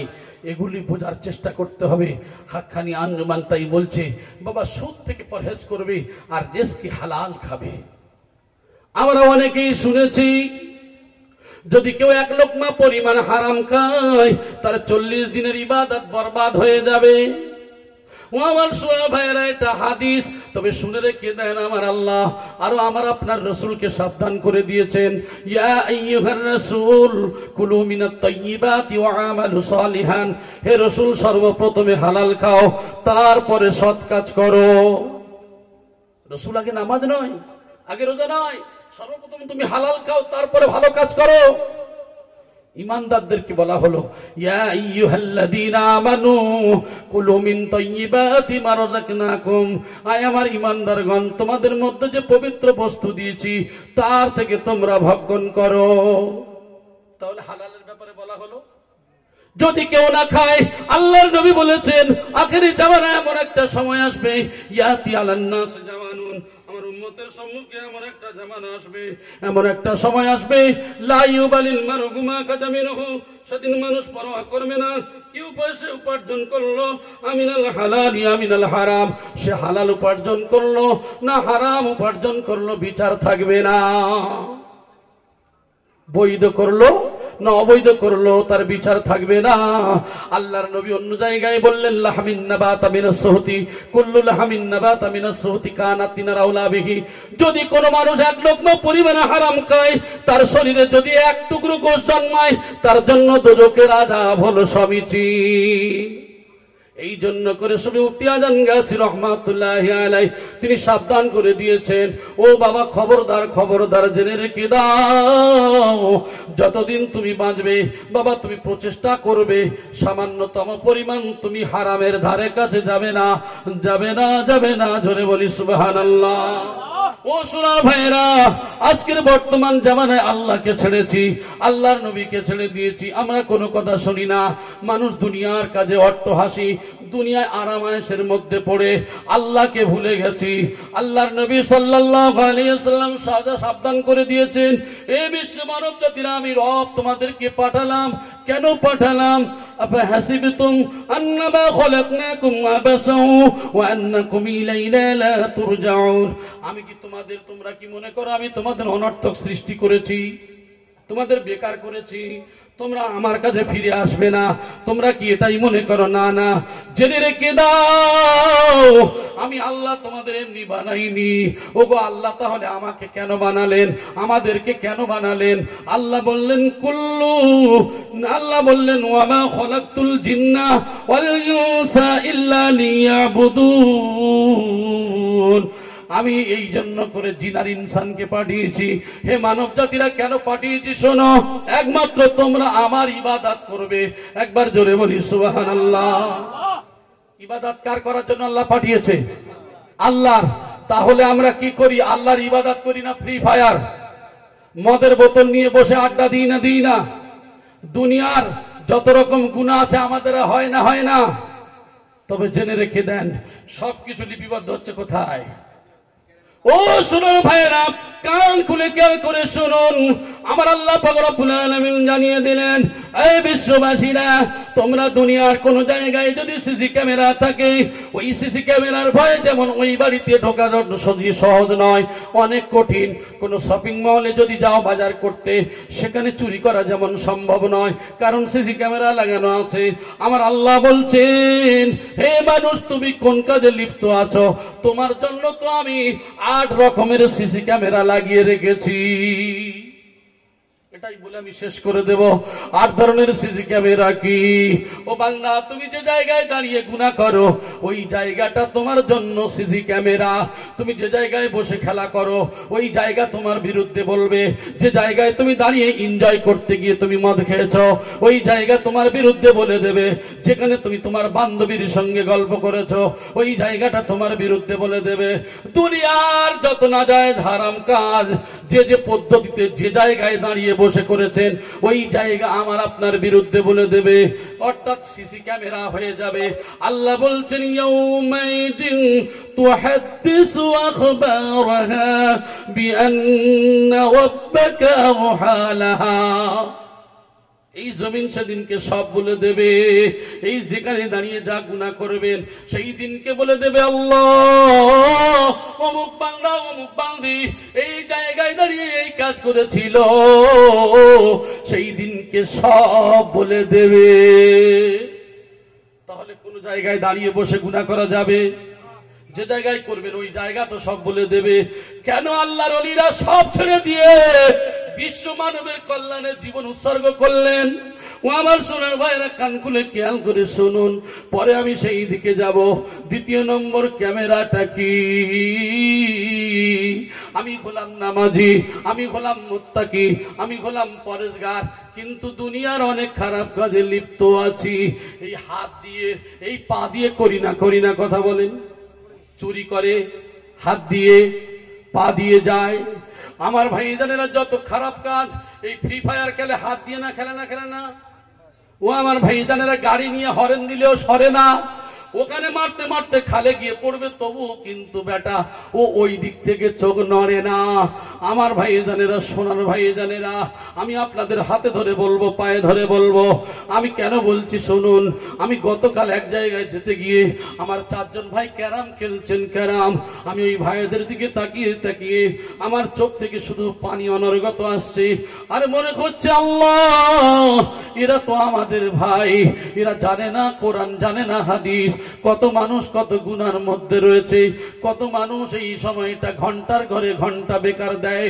কিন্তু এমন মায়ের পেটের বাচ্চা যে গুনার মধ্যে লিপ্ত রয়েছে, আর এমন মায়ের পেটের সন্তান একবার বয়ান করে, জবান থেকে বয়ান করে, আবার কিছুক্ষণ পরে লা ইলাহা ইল্লাল্লাহ মুহাম্মাদুর রাসূলুল্লাহ আবার বয়ান করেন, আবার কিছুক্ষণ পরে আবার লা ইলাহা ইল্লাল্লাহ মুহাম্মাদুর রাসূলুল্লাহ আবার বয়ান করেন, আবার কিছুক্ষণ পরে লা ইলাহা ইল্লাল্লাহ মুহাম্মাদুর রাসূলুল্লাহ। আমি মানুষটাকে আমি বলতে চাইছি না, তবে আমি অনুভব করলাম, বুঝলাম, আহারে একই মায়ের সন্তান, মায়ের পেট থেকে জন্ম নেওয়া বাচ্চা ক্যারাম নিয়ে পড়ে আছে, ফ্রি ফায়ার নিয়ে পড়ে আছে, কত দুনিয়ার আড্ডায় পড়ে ঘন্টার পরে ঘন্টা সময় কাটায়। আর একজন মানুষ দিনের দাওয়াত দেয়, তারপরে মাঝে মাঝে লা ইলাহা ইল্লাল্লাহ পড়ে। ওই মানুষটা মৃত্যুর জন্য কত প্রস্তুত, কত প্রস্তুত, না জানি যার শেষ কথা লা ইলাহা ইল্লাল্লাহ হবে। ওই মানুষটা যদি মারা যায় ও জান্নাতে যাবে। এই মানুষটা আল্লাহর কাজ করছে, তারপরেও বয়ান করতে করতে মাঝে মাঝে আল্লাহর ভয়ে, মৃত্যুর কতটা ভয় সর্বসময় সে পড়ে লা ইলাহা ইল্লাল্লাহ মুহাম্মাদুর রাসূলুল্লাহ, না জানি আমার মৃত্যুটা কখন এসে যাবে, এই ভয়ে বয়ান করে।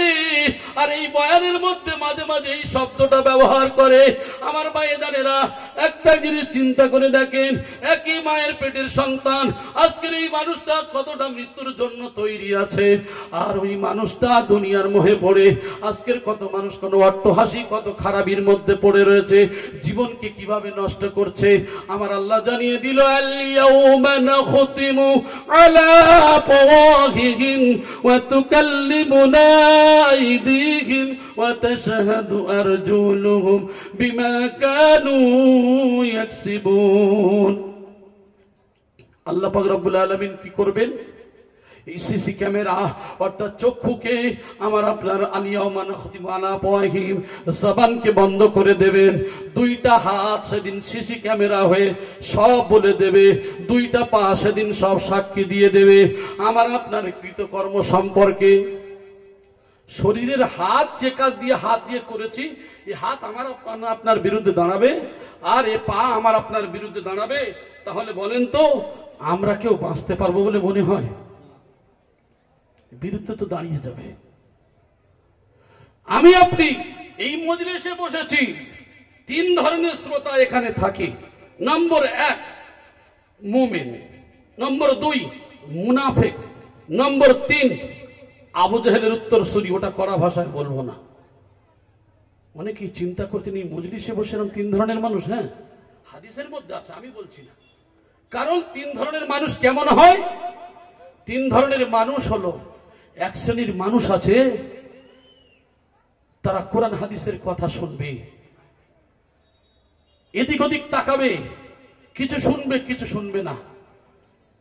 এদের শয়তান ওয়াসওয়াসা দিতে থাকে, তুই পেশাব করতে যা, নালে পায়খানা করতে যা, যে কোনো একটা সমস্যায় ফেলে, হয় বিড়ি খাওয়া, নালে যে কোনো একটা কায়দাবাজি করে শয়তান ওয়াসওয়াসা দিয়ে তাকে মজলিস থেকে তুলে ফেলবে। আরেক শ্রেণীর মানুষ আছে, সে মজলিসে বসবে, গল্প গুজব করবে, হাসাহাসি করবে, থাকতে পারবে না। সে কি করবে? কিছুই শোনে না। পরবর্তীতে শুনে মাওলানা ভালো বয়ান করেছে, কি বুঝলে? কিছুই বুঝি নাই। আরেক শ্রেণীর মানুষ, তারা কোরআন হাদিসের কথা শুনবে একাগ্র চিত্তে, এবং কোরআন হাদিস তাদের মনের ভিতরে এত ভালোবাসা জন্মাবে যে মনে হয় আরেকটু কোরআন হাদিসের কথা হলে আরেকটু শুনি। এরাই হলো মুমিন। জোরে বলি সুবহানাল্লাহ। দুঃখ নেবেন না আমার সোনার ভাই। আমি এটা কেন বললাম যে আমাদের দিলের মধ্যে যেন আল্লাহর ভয় আসে। আমরা তো বুঝি না, আমরা জানি না, শয়তান আমাদের ওয়াসওয়াসা দেবে। ইন্নামাল মুমিনুনা আল্লাযীনা ইযা যুকিরাল্লাহু ওয়াজিলাত কুলুবুহুম ওয়া ইযা তুলিয়াত আলাইহিম আয়াতুহু যাদাতুহুম ঈমানা। মুমিন হলো তারাই, আল্লাহর জিকির, আল্লাহর স্মরণের মধ্যে ওয়াজিলাত কুলুবুহুম, তাদের অন্তরে কম্পন শুরু হয়ে যায়, মানে ভয় সৃষ্টি হয়ে যায়। যখন কোরআনের আয়াত পেশ করা হয় তখন কি হয়? ওয়াজিলাত কুলুবুহুম ওয়া যাদাতুহুম ঈমানা, তাদের ঈমানটা আরো বেড়ে যায়। কেমন বেড়ে যায়? বাড়তে বাড়তে মনে হয় আরেকটু শুনি, আরেকটু শুনি। ওয়া আলা রাব্বিহিম ইয়াতাওয়াক্কালুন, আর তাদের ভরসা কার উপরে থাকে? আল্লাহর উপরে থাকে। আমার ভাই, যে কথা বলছিলাম এই সিসি ক্যামেরার কথা, একটু ভেবে দেখেন তো, আমাদের শরীরের হাত যদি আমাদের বিরুদ্ধে দাঁড়ায়, পা যদি আমাদের বিরুদ্ধে দাঁড়ায়, সেখানে আর কোনো মিথ্যা কথা বলা চলবে কি? কারণ তার আগে তো আল্লাহ জবান বন্ধ করে দিচ্ছেন, বন্ধ করে দিচ্ছেন। সিসি ক্যামেরা হয়ে এরা সব বলে দেবে। নিজের শরীরের অঙ্গ প্রত্যঙ্গ যদি আল্লাহকে বলে দেয়, তাহলে কাকে দিয়ে আমরা এই গুনার কাজটা করি? আল্লাহ অন্য জায়গায় বলছেন, আবার এক সিসি ক্যামেরা আমাদের সম্মুখে দণ্ডায়মান, হাত্তা ইদা মা জাউহা শাহিদা আলাইহিম সামউহুম ওয়া আবসারুহুম ওয়া জুলুদুহুম বিমা কানু ইয়ামালুন ওয়া ক্বালু লিজুলুদিহিম লিমা শাহিদতুম আলাইনা ক্বালু أنطقنا الله الذي أنطق كل شيء। আরে সেই দিন সিসি ক্যামেরা কি হবে শুনুন।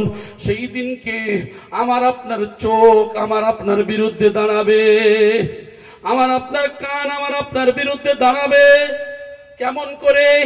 এই অ্যান্ড্রয়েড সেট আমরা ব্যবহার করি, 100-র ভিতরে 90 জন মানুষ। এই সেটটাকে নিয়ে কি করি?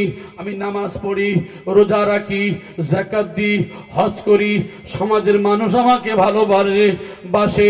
রাতের বেলায় কেউ দেখে না, ফোনটা ছেড়ে দিয়ে দেখি গল্পের আকারে নাটক হয়, একটু নাটক ছেড়ে দেখি।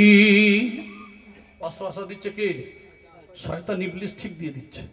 এই ওয়াসওয়াসা দেওয়ার কারণে একটু দেখি, দেখতে তো মজা লাগছে, আর একটু দেখি, এই করতে করতে সে কি করে? নাটক দেখে। কেউ শুনতে যাতে না পায়, হেডফোনটা কানে লাগিয়ে দিয়ে বিভিন্ন খারাপ বাজে বাজে জিনিস দেখে, আর কানে শোনে বিভিন্ন গান। তাই কাল কিয়ামতের ময়দানে আমার আল্লাহর দরবারে সিসি ক্যামেরা হয়ে এই চোখ কান আমার আপনার বিরুদ্ধে দাঁড়িয়ে যাবে। ওয়াল জুলুদিহিম, আমাদের শরীরের চামড়া পর্যন্ত সেই দিন সব বলে দেবে। চামড়াকে বলি, চামড়া রে, আমার আপনার বিরুদ্ধে কেন তুই বলে দিলি? যে আল্লাহ তোমার কথা বলার শক্তি দিয়েছে, ওই আল্লাহ আজকের আমার শক্তি দিয়েছে, আজকের তোমার বিরুদ্ধে আমার বলতেই হবে। নিজের শরীরের চামড়া, চোখ, কান, নাক, হাত, পা সব তো সিসি ক্যামেরা হয়ে বলে দেবে। তাহলে আমি আপনি কি করব? এরপরে জাহান্নামী হয়ে যাব। এখন আমলনামা নিয়ে আসা হলো, আমলনামা পাশে রাখা হলো, মানুষের কম্পন শুরু হয়ে যাবে। وَوُضِعَ الْكِتَابُ فَتَرَى الْمُجْرِمِينَ مُشْفِقِينَ مِمَّا فِيهِ وَيَقُولُونَ يَا وَيْلَتَنَا مَا لِهَذَا الْكِتَابِ لَا يُغَادِرُ صَغِيرَةً وَلَا كَبِيرَةً إِلَّا أَحْصَاهَا وَوَجَدُوا مَا عَمِلُوا حَاضِرًا। সেই দিনকে মানুষ থরথর করে কাঁপে। কেন কম্পন শুরু হবে? কারণ এই আমলনামা তো শেষ, এবার আমি জাহান্নামে যাব কি জান্নাতে যাব ফায়সালা। মানুষ পরীক্ষা দিলে পাস ফেলের ব্যাপার থাকে, অনেকের বুক ধরপড় করে আমি ফেল করব না পাস করব। ঠিক সেই দিনকে মানুষরা দাঁড়িয়ে থাকবে কাতার দিয়ে, শুধু আমলনামা পাশে যখন রাখা হবে মানুষের থরথরানি কম্পন শুরু হয়ে যাবে। এরপরে মানুষ দেখবে, হারে আমার জীবনে তো যা করেছি সব তো এখানে লেখা, একটা সেকেন্ডের জন্য একটা কিছু ছাড়ানো হয় নাই। তখন মানুষগুলি বলবে মালি হাদাল কিতাব, এ কেমন কিতাব, ছোট বড় যেখানে যা গুনাহ করেছি সব লেখা। মানুষগুলি তখন খুবই ভয়াবহ বিপদে পড়ে যাবে। বাঁচার জন্য মানুষ কি করবে? মিথ্যা বলতে থাকবে। কিন্তু আল্লাহর কাছে মিথ্যা বললে কি চলবে? আল্লাহ বলবে, বান্দারে আমার কাছে কোনো চালাকি চতুরতা চলবে না। আল্লাহ সেই সময় বলেন, আমলনামাকে আমি রেখে দিলাম। আল্লাহ বলবেন, ওয়া কুল্লু ইনসানিন আলজামনাহু তায়রাহু في عنقه ونخرج له يوم القيامة كتابا يلقاه منشورا اقرأ كتابك كفى بنفسك اليوم عليك حسيبا প্রিন্ট আউট করবে ঘাট থেকে, আবার ওই রকম আমলনামা বের হবে।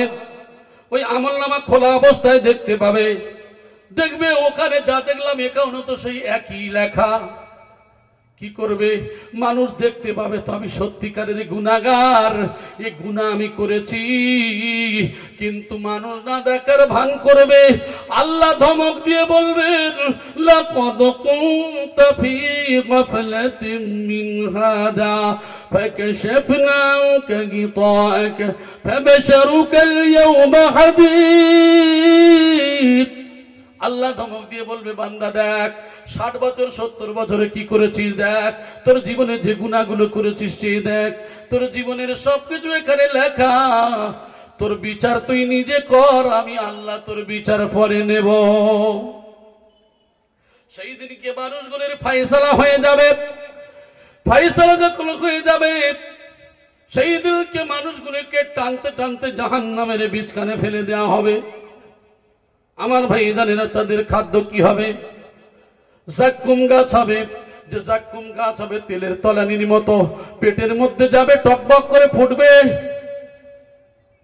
পানি পিপাসার্থ হয়ে যাবে, পানি চাইবে। কাঁটাদার যুক্ত গাছ, গলা ছিঁড়ে চতুর্দিকে কাঁটাগুলো বেরিয়ে যাবে। মানুষ পানি চাইবে, পানি পানি করে চিৎকার দেবে। দুনিয়ার পানি তো নয়, আর 69 ভাগ গরম পানি, অর্থাৎ 70 ভাগ গরম পানি তারা দেয়া হবে। ওই মানুষটার মুখের কাছে যখন নিয়ে যাওয়া হবে, উপরের ঠোঁটটা পুড়ে বেগুন ভাজা হয়ে মাথার মস্তকে চলে যাবে, নিচের ঠোঁটটা নাভি পর্যন্ত ঝুলে যাবে। যখন পানি পান করবে, পায়খানার দ্বার থেকে নাড়ি ভুঁড়িগুলো বেরিয়ে যাবে। ও আমার সোনার ভাইয়েরা, এ সম্পর্কেও অনেক কথা, তবে আমি আপনাদেরকে বলতে চাচ্ছি যে আজকে আমাদের একটাই জিনিস মনে করতে হবে যে আল্লাহ পাঠিয়েছেন কেন। আমি বলেছি আল্লাহর ইবাদতের জন্য। আল্লাহ অনর্থক সৃষ্টি করেন নাই। কিসের জন্য? আল্লাহর ইবাদতের জন্য। ও আল্লাহ ইবাদত কতদিন করব? আল্লাহ বলছেন মৃত্যুর আগ পর্যন্ত ইবাদত করবে। তা বলে উম্মতে মুহাম্মাদিরা রে, তোমার চাকরি বাকরি, ব্যবসা বাণিজ্য, কাজ কারবার, সকালবেলা ফজরের নামাজ পড়ে তুমি হালাল বৈধ কাজের জন্য বার হবে, আর জোহরের নামাজ পড়বে, দুনিয়ার কাজ করলে এটা তোমার ইবাদতের মধ্যে গণ্য হয়ে যাবে। 24 ঘন্টার মধ্যে 1টা ঘন্টা অর্থাৎ 5 ওয়াক্ত নামাজ পড়বে, তোমার 24 ঘন্টা আল্লাহ ইবাদতের মধ্যে লিখে দেবেন। জোরে বলেন সুবহানাল্লাহ। এরপরেও মানুষ যদি চালাকি চতুরতা করে, এরপরে মানুষ যদি স্রষ্টাকে না ডাকে, রবকে আল্লাহকে যদি না ডাকে, এই মানুষ এমন পাওয়া যাবে যেদিন আমলনামা আমার আপনার নবীর হাতে থাকবে, আর পেজগুলো যখন পৃষ্ঠাগুলো উল্টোনো হবে, আল্লাহর নবী দেখবেন, কোন উম্মতকে দেখবেন যে এদের খাতা ভরা নামাজ, ইবাদত বন্দেগী। কোন উম্মতকে দেখবেন এদের নামাজ 5 ওয়াক্ত তো দূরের কথা, জুম্মার দিন কোনো সময় পড়তো, কোনো সময় পড়তো না। এমন উম্মত পাওয়া যাবে যারা শুধু ঈদের নামাজ পড়তো। এমন উম্মত পাওয়া যাবে যারা জুম্মাও পড়েনি, ঈদও পড়েনি। সেই দিনকে নবী বড় দুঃখ করে আক্ষেপ করে বলবেন, আরে উম্মত, তুই কি ভাবিসনি আমি নবী মুহাম্মদ তাইফের ময়দানে আমার পাথর মেরে শরীরকে ঝাঁঝরা করে দিয়েছিল শুধু তো তোমাদের জন্য। তাইফের ময়দানে প্রহার করা হয়েছিল তোমাদের জন্য। অহদের ময়দানে দান্দান মোবারক শহীদ করা হয়েছিল তোমাদের জন্য। শরীরে কড়া ঢুকিয়ে রক্ত ঝরেছিল তোমাদের জন্য। কিন্তু একবারও কি মনে হয় নাই আমি রাসূল? আমার কথা কি মনে হয় নাই? আজকের তোমাদের ব্যাপারে আমার আল্লাহর কাছে কিভাবে সুপারিশ করব বলো? আমার আপনার নবী এত ভালোবাসেন, যেদিন সুপারিশ করবেন আল্লাহর কাছে কেঁদে কেঁদে দায়িত্ব নিয়েছেন, ফাসফা আলী মাসিদা, রাসূল সাফাতের দায়িত্ব দিলাম, কিন্তু মত তোমার জন্য আমি কেমন করে আমার আল্লাহকে বলবো? আমার সোনার ভাইরা, এই জন্য করে আমাদের কি করতে হবে? আমাদের যত কষ্ট হোক, আমাদের 24 ঘন্টার মধ্যে অন্তত 1টা ঘন্টা হলেও আমাদের ইবাদতে কাটাতে হবে। সেটা হলো 5 ওয়াক্ত নামাজ। জোরে বলি সুবহানাল্লাহ। কামেল মুর্শিদ সুফি মুফতি আজম গাজী রহমাতুল্লাহি আলাইহি সেই কথাই বলছেন, তার জীবন যৌবন সব উৎসর্গ করে দিয়ে বিশ্ব মানবের জন্য জীবন উৎসর্গ করলেন। আবার অনেকেই যুক্তি দেখায় আজান গাছির পীর সাহেবেরা সংসার করে না, আবার কোথায় পড়ে আছে, কলকাতায় পড়ে আছে। আল্লাহর নবীর থেকে এরা বড় পীর সাহেব হয়েছে, বলে না বলেন? আমার সোনার ভাই কান খুলে খেয়াল করে শুনুন, আমার আপনার নবী যখন ইসলামের জন্য বার হয়েছিলেন কোনোদিন ফেরার নিয়ত নিয়ে আসেন নাই। সাহাবায়ে কেরাম যখন বার হয়েছিলেন আল্লাহর জন্য, দিনের জন্য কোনোদিন ফেরার নিয়ত নিয়ে আসেন নাই। আল্লাহ ফিরিয়েছেন, আল্লাহর কোটি শুকরিয়া। ঠিক তদ্রুপ সুফি মুফতি আজম গাজী রহমাতুল্লাহি আলাইহির সার্টিফিকেট নেবেন, কোরআন থেকে দিলাম, সূরা তাওবার আয়াত নম্বর 20, 21, 22 দেখবেন।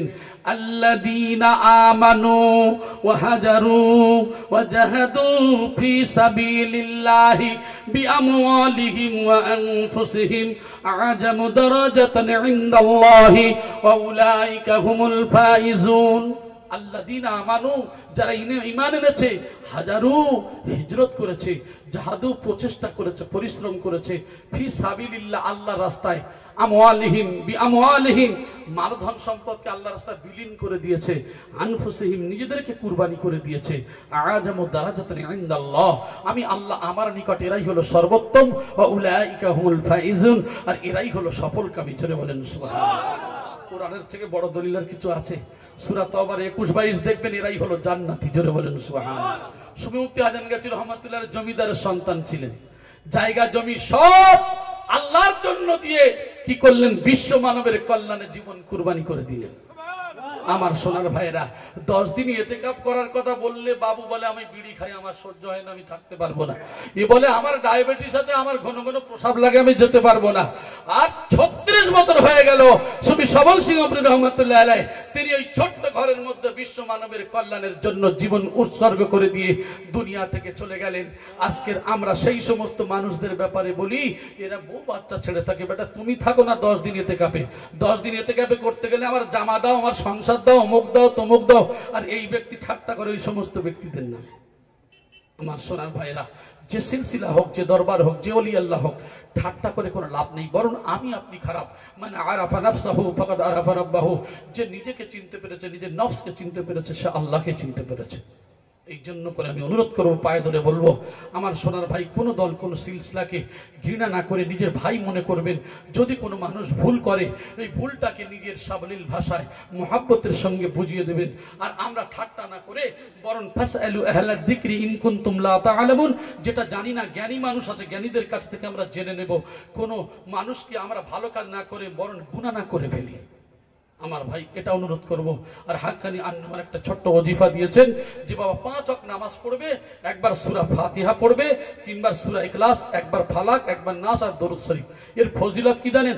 আখেরি জামানায় মানুষ কোরআন না পড়ে কবরে চলে যাবে, এই চিন্তা ভাবনা করে তিনি এমন একটা ওজিফা নিয়ে আসলেন, প্রত্যেক দিন যদি কোনো মানুষ 2 মিনিট করে সময় লাগে যদি পড়ে, 8 খতম 10 পারার কথার সব তার কবরে পৌঁছাতে থাকবে। জোরে বলি সুবহানাল্লাহ।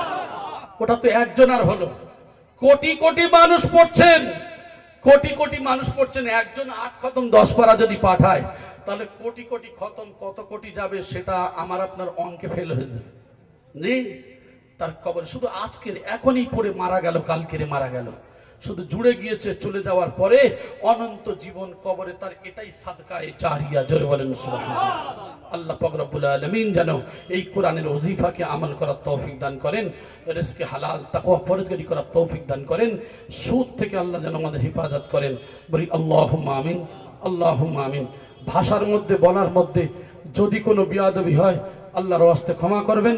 ওয়া আখিরু দাওয়ানা আনিল হামদুলিল্লাহি রাব্বিল আলামিন। দরুদ শরীফ পড়েন। আল্লাহুম্মা